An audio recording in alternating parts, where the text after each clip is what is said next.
The Book of Nehemiah.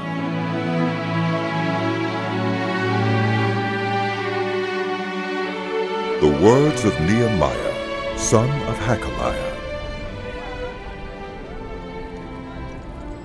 In the month of Kislev, in the 20th year, while I was in the citadel of Susa, Hanani, one of my brothers, came from Judah with some other men.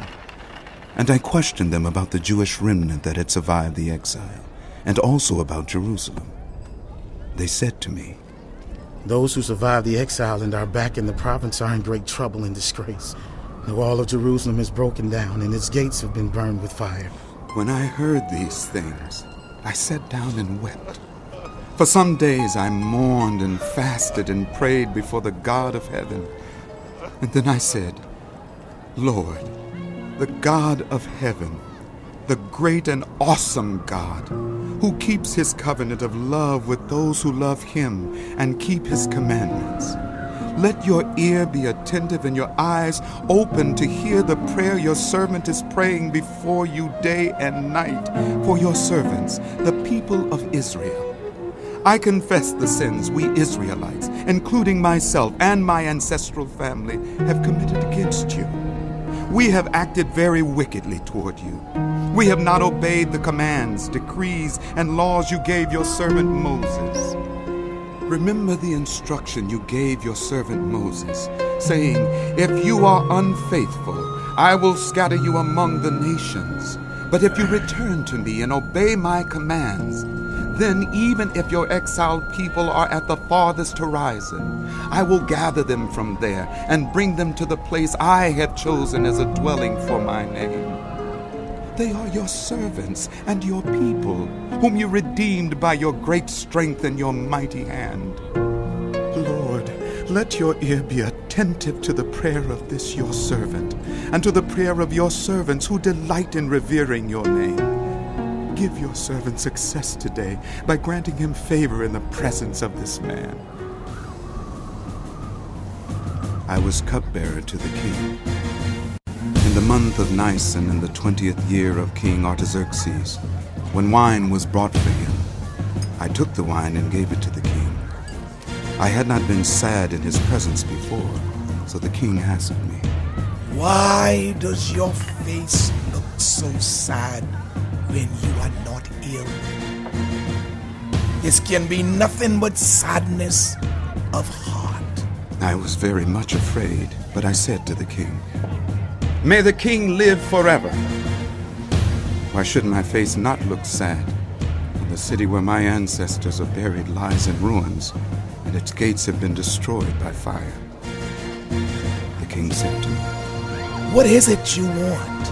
Then I prayed to the God of heaven, and I answered the king, "If it pleases the king, and if your servant has found favor in his sight, let him send me to the city in Judah where my ancestors are buried, so that I can rebuild it." Then the king, with the queen sitting beside him, asked me, "How long will your journey take, and when will you get back?"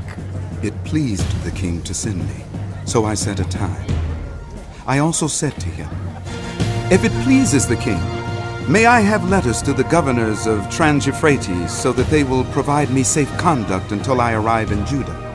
And may I have a letter to Asaph, keeper of the royal park, so he will give me timber to make beams for the gates of the citadel, by the temple, and for the city wall, and for the residence I will occupy."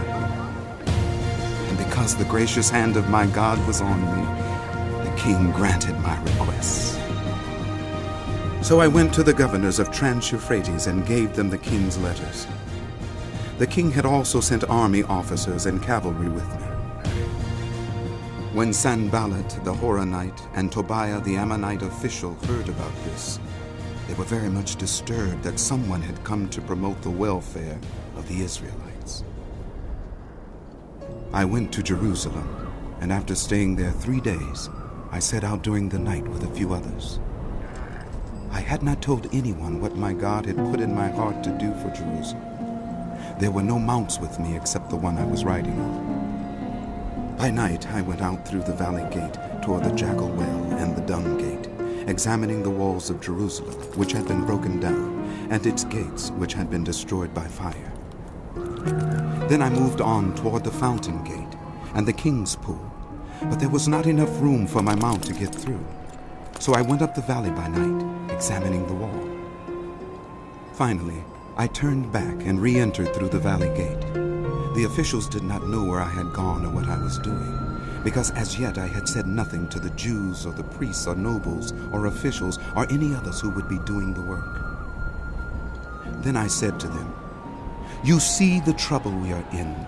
Jerusalem lies in ruins, and its gates have been burned with fire. Come, let us rebuild the wall of Jerusalem, and we will no longer be in disgrace." I also told them about the gracious hand of my God on me and what the king had said to me. They replied, "Let us start rebuilding." So they began this good work.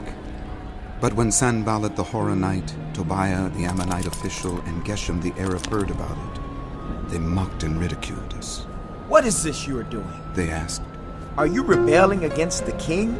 I answered them by saying, "The God of heaven will give us success. We, his servants, will start rebuilding, but as for you, you have no share in Jerusalem or any claim or historic right to it." Eliashib, the high priest, and his fellow priests went to work and rebuilt the sheep gate. They dedicated it and set its doors in place, building as far as the Tower of the 100, which they dedicated, and as far as the Tower of Hanani. The men of Jericho built the adjoining section, and Zachar, son of Imri, built next to them. The fish gate was rebuilt by the sons of Hassenaah. They laid its beams and put its doors and bolts and bars in place. Meremoth, son of Uriah, the son of Hakaz, repaired the next section. Next to him, Meshullam, son of Berechiah, the son of Meshezabel, made repairs. And next to him, Zadok, son of Baana, also made repairs. The next section was repaired by the men of Tekoa, but their nobles would not put their shoulders to the work under their supervisors. The Jeshanah gate was repaired by Joiada, son of Cosea, and Meshullam, son of Besodiah. They laid its beams and put its doors with their bolts and bars in place. Next to them, repairs were made by men from Gibeon and Mizpah, Melatiah of Gibeon, and Jadon of Meronoth, places under the authority of the governor of Trans-Euphrates.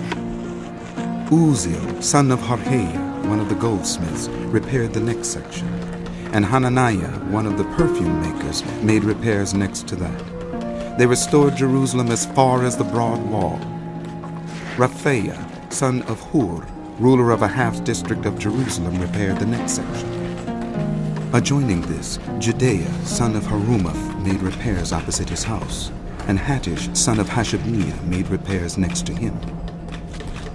Melchijah, son of Haram, and Hashab, son of Pahath-Moab, repaired another section and the Tower of the Ovens. Shallum, son of Halahesh, ruler of a half-district of Jerusalem, repaired the next section with the help of his daughters.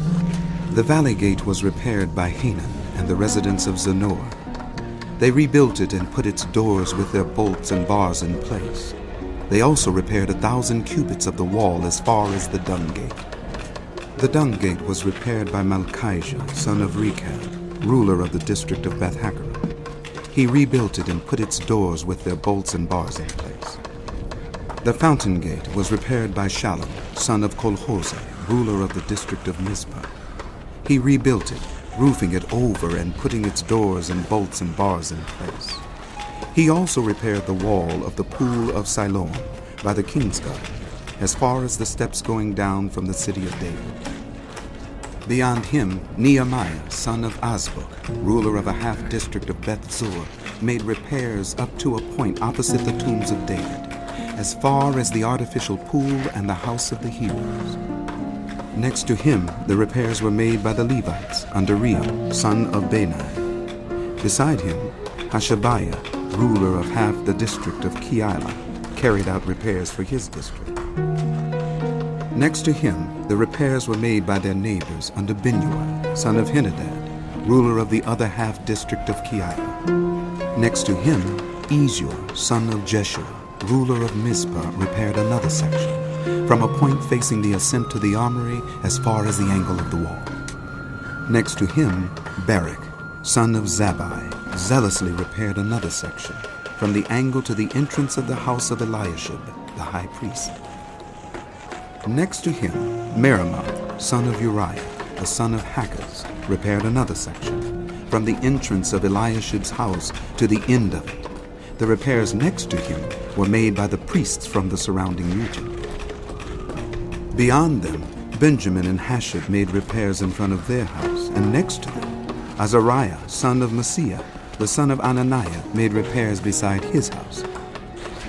Next to him, Benui, son of Henadad, repaired another section, from Azariah's house to the angle and the corner.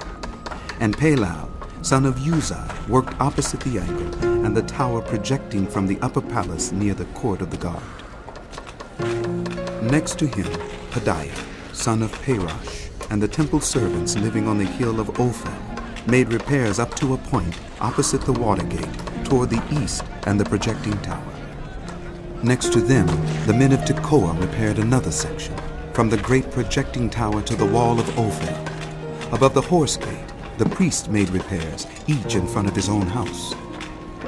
Next to them, Zadok, son of Immer, made repairs opposite his house.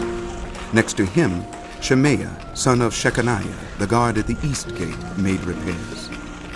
Next to him, Hananiah, son of Shelemiah, and Hanan, the sixth son of Zalaph, repaired another section. Next to them, Meshullam, son of Berechiah, made repairs opposite his living quarters. Next to him, Malchijah, one of the goldsmiths, made repairs as far as the house of the temple servants and the merchants, opposite the inspection gate, and as far as the room above the corner, and between the room above the corner and the sheep gate, the goldsmiths and merchants made repairs. When Sanballat heard that we were rebuilding the wall, he became angry and was greatly incensed. He ridiculed the Jews, and in the presence of his associates in the army of Samaria, he said, What are those feeble Jews doing? Will they restore their wall? Will they offer sacrifices? Will they finish in a day? Can they bring the stones back to life from those heaps of rubble, burned as they are? Tobiah the Ammonite, who was at his side, said, What they are building, even a fox climbing up on it would break down their wall of stones. Hear us, our God, for we are despised. Turn their insults back on their own heads. Give them over as plunder in a land of captivity. Do not cover up their guilt or blot out their sins from your sight, for they have thrown insults in the face of the builders. So we rebuilt the wall till all of it reached half its height, for the people worked with all their heart. But when Sanballat, Tobiah, the Arabs, the Ammonites, and the people of Ashdod heard that the repairs to Jerusalem's walls had gone ahead and that the gaps were being closed, they were very angry. They all plotted together to come and fight against Jerusalem and stir up trouble against it. But we prayed to our God and posted a guard day and night to meet this threat.